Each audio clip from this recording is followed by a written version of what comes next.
Hey guys, so we're going to give you a little update on the Nova project. So it's been a couple weeks now since we picked up the rear end and everything and got some of the parts here. So kind of where we're at right now, I've got the mini tubs done. So both wheel wells have been widened. We added those strips in. And both frame rails have been narrowed. So if we look around under here, both the frame rails are narrowed. You can see some spots that get pretty thin, but that'll be fine.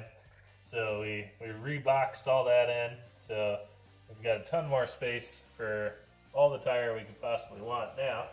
So the next trick was we extended the wheel wells in, but our leaf springs were taking up all the extra space that we added in. So now we got to move the leaf springs inward.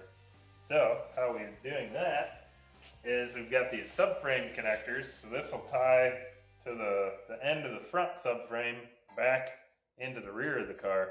But these also have a new leaf spring pocket made onto the back of them. So what we're doing is that'll sit just on the inside of the frame rail now instead of the leaf spring sitting on the outside of the frame rail. So it'll move our leaf springs inward roughly 6 inches or so.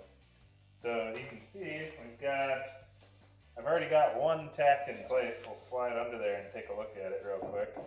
So that one over there, you can see the old pocket next to it.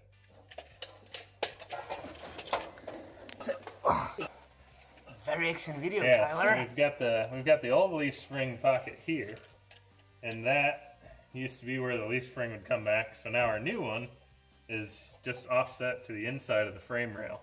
This is our frame rail here. So now we've got our new leaf spring perch in the front. Then you can see this bar underneath. It runs all the way up and gets welded to the front subframe up there. So we'll do the same thing over here. I installed welded a plate in that it'll actually mount to, just to give it a little more structure. Otherwise you're just welding to the sheet metal floor. So I welded this plate to the floor first, and then that way the new frame connector will sit right up in this corner, and we can put some nice welds on this thick plate rather than just to the sheet metal floor. So once all that's done, then next step, we're actually waiting on leaf springs right now too. So we're gonna get, I was gonna reuse the original leaf springs, but I'm afraid that if I'm doing all this custom work around the original leaf springs, that once we get those in place, then if I change leaf springs in the future, the ride height might change, or the spring perch locations might change, and since we're building all that custom, we might as well just order the ones that I want right now. So I ordered a set of Caltrac mono leafs, which are pretty much what any of the fast leaf spring guys use. So we're gonna get a set of those coming, and then once we have those, we can mount this is how the rear of the leaf spring will mount. So this is the leaf spring bushing. That'll get pressed into the leaf spring, and then this just allows the leaf spring to slide on a bearing in the rear.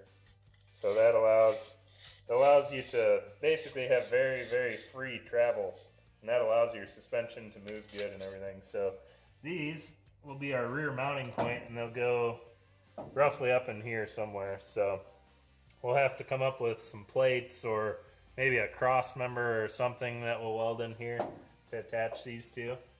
So they'll have to get, originally we had a leaf spring shackle that came down on each side here, and so we're going to also have to move that in the same amount that we moved the front inwards. So that's kind of the next step. Once we get a few more parts in, and once we get the front perches welded up. So probably another couple weeks we'll have all this wrapped up, I hope, and maybe start on the roll cage next. So Perfect. perfect.